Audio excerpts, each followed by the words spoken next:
মৌসুমের শুরুতেই বিতর্ক।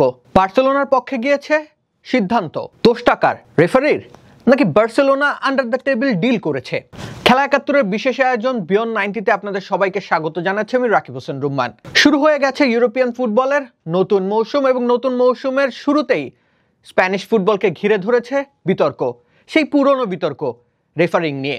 বার্সেলোনা ভার্সেস মায়োর্কার ম্যাচে ঘটে গেছে বেশ কিছু বিতর্কিত ঘটনা, যেগুলো প্রশ্নবিদ্ধ করছে স্প্যানিশ ফুটবলের রেফারিংয়ের মান।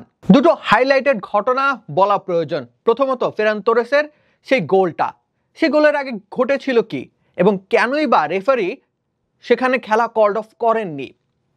ডি বক্সের ডান সাইড থেকে লামিন ইয়ামালের একটা দূরপাল্লার শট, সেই শটে মায়োর্কার একজন ডিফেন্ডার মাথা দিয়ে প্রতিহত করেন এবং পর মুহূর্তে তিনি আসলে মাটিতে লুটিয়ে পড়েন।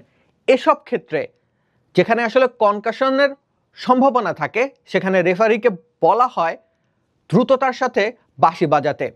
ফেরান তোরেস তারপরও আসলে খেলা থামাননি ওই খেলোয়াড়টা পড়ে যাওয়ার পরও। এখানে কি ফেরান তোরেসের দোষ রয়েছে?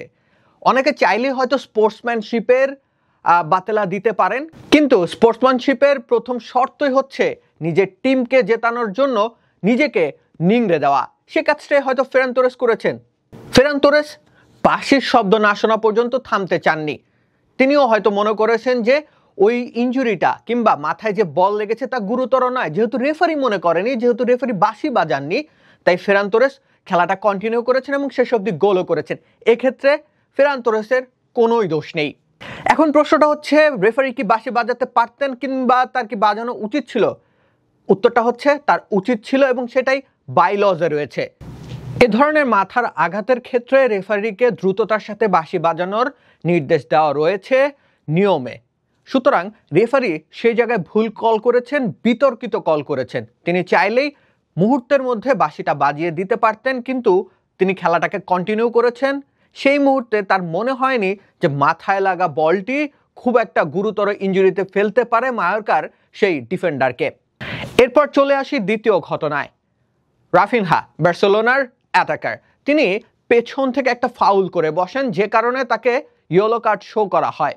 কিন্তু বিতর্ক হচ্ছে সেই ফাউলটা আরও খানিকটা গুরুতর ছিল এবং মায়োর্কার যে ডিফেন্ডারকে আসলে ফাউল করা হয় তার পা টুইস্ট হতে দেখা গেছে পরবর্তীতে টিভি রিপ্লেতে। এক্ষেত্রে আবারও রেফারির দক্ষতা প্রশ্নবিদ্ধ হচ্ছে। তার কাছে টেকনোলজি ছিল, ভার ছিল, তিনি চাইলেই ভারে পুরো বিষয়টা চেক করে দেখতে পারতেন। সেক্ষেত্রে হয়তো রাফিনহা একটা রেড কার্ড পেতে পারতেন, যেহেতু ফাউলটা করা হয়েছে বা তাকে চ্যালেঞ্জ জানানো হয়েছে, মায়োর্কার খেলোয়াড়কে চ্যালেঞ্জ জানানো হয়েছে পেছন থেকে এবং তিনি রীতিমতো বডি ব্যালেন্স হারিয়ে তার পায়ে আঘাত করেছেন এবং আমরা একটা পর্যায়ে দেখতে পেয়েছি যে তার পাটা, মায়োর্কার যে ডিফেন্ডার ছিলেন বা যে খেলোয়াড় ছিলেন তার পাটা আসলে টুইস্ট করে গেছে।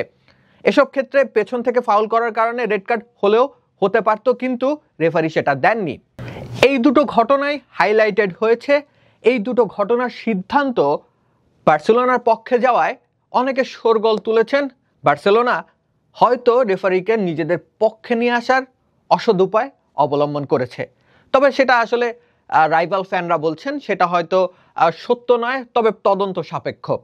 কিন্তু স্প্যানিশ ফুটবল অর্থাৎ লা লিগার রেফারিং যে প্রশ্নবিদ্ধ, লা লিগার রেফারিং বা রেফারিদের দক্ষতা যে আপ টু দ্য মার্ক নয়, সেটা আমরা সবাই তো আসলে জানি। তবে মৌসুমের শুরুতে এমন বিতর্কিত ঘটনা আবারও প্রমাণ করছে যে লা লিগাতে কিছুই পরিবর্তন ঘটেনি, শুধু ক্যালেন্ডারটা পাল্টেছে।